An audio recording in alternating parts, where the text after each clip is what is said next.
قصيدتي فاقت قصائد الكرام ولي تقود أبدا خير المرام قصيدتي فاقت قصائد الكرام ولي تقود أبدا خير المرام.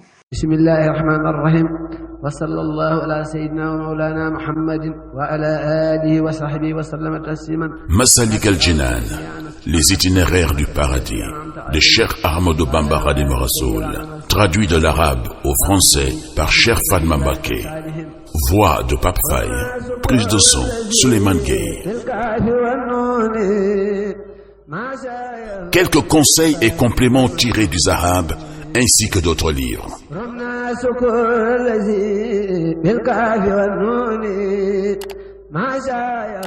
Satan le maudit, dis-je, a abusé des gens.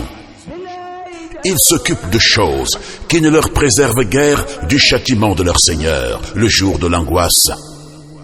Et ils persistent dans leur insouciance et leur plaisir. Toute science n'est pas utile. Tous les érudits ne sont pas égaux.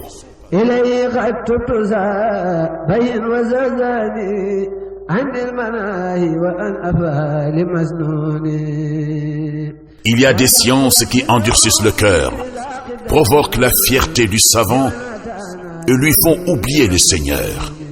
De même, il y a des savants qui n'auront pour récompense le jour du jugement que châtiment et réprimande.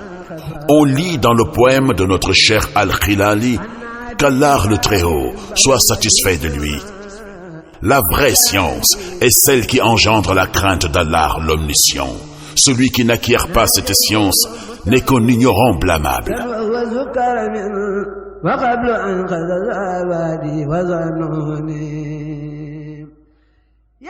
J'affirme que la science apprise dans le dessein d'être admirée ou louée ne sert à rien à l'adorateur le jour de la résurrection. Non plus celle apprise dans l'esprit de compétition ou de rivalité comme les mystificateurs, ni celle acquise pour le simple plaisir d'être le premier à apporter des éclairages religieux ou des jugements nuisibles, ni celle que l'homme avait cherchée dans l'intention de tenir ses frères croyants en servitude, ni celle avec laquelle on passe le temps à jouer et à se divertir, ô mes frères, ni celle qui remplit le cœur de jalousie, de rancœur ou de fierté et qui éloigne le savant de la rectitude, ni celle qui incite à la haine sourde ou manifeste, à la dispute, aux polémiques et controverses.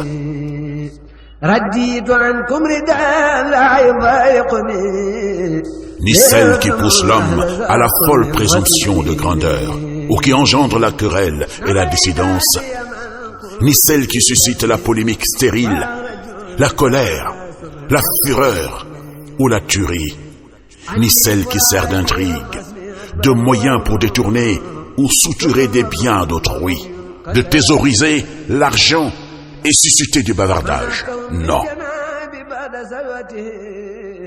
La science utile est celle qui fait connaître à l'homme ses propres défauts de manière claire, qui l'incite à la longanimité, patience dans les épreuves, à la générosité, à la bonté, à la sincérité, à l'honnêteté et au scrupule.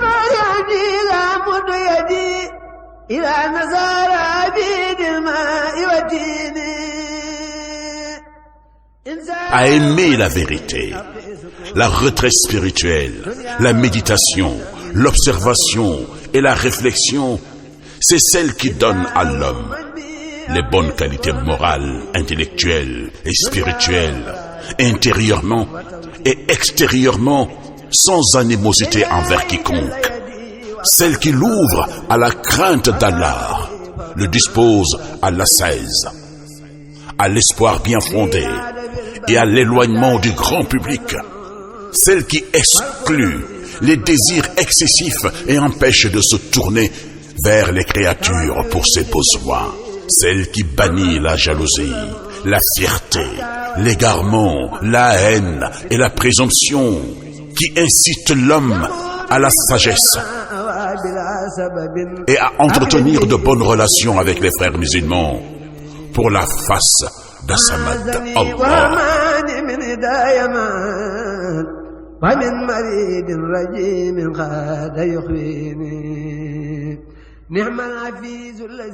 Si la science ne conduit pas l'homme vers la droiture, elle le poussera fatalement vers la perdition.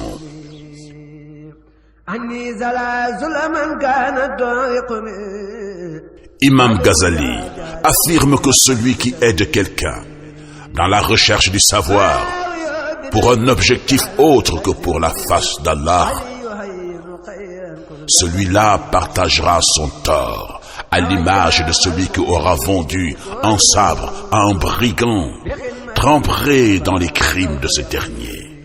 La vraie science ne réside pas dans le grand nombre des connaissances et des récits racontés. Elle est plutôt une lumière dans le cœur qui guide vers le bon discernement.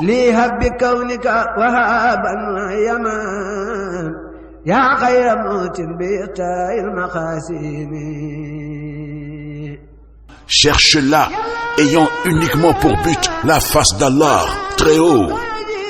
Tu aurais pour récompense des jouissances permanentes.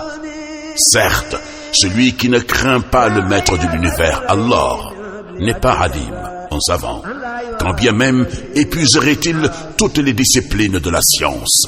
Sagesse profonde, en citation tirée du livre Al-Khitibas. Si tu jouis des biens procurés par Allah, tout en restant détourné de sa voie, et que tu t'obstines dans cet égarement sans te repentir résolument, tu seras à coup sûr jeté en enfer. N'utilise jamais les biens d'Allah ta vie durant, tout en adorant autre chose en dehors de lui. Multiplie les bonnes actions pour l'amour d'Allah, autant que tu as besoin de son aide.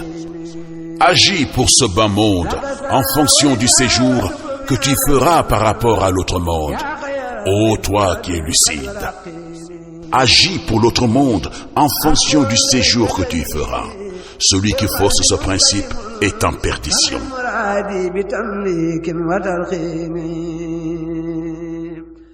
Agis pour l'enfer en désobéissant, dans la mesure de ta patience, à supporter sa température si tu y étais jeté.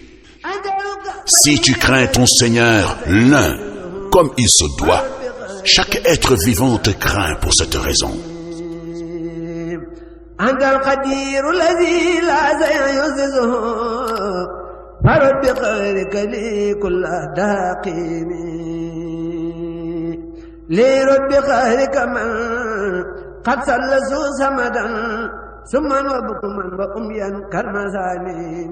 Daarul Himma mool yi ñu def yitte di mooli xasaayid yi ma taamu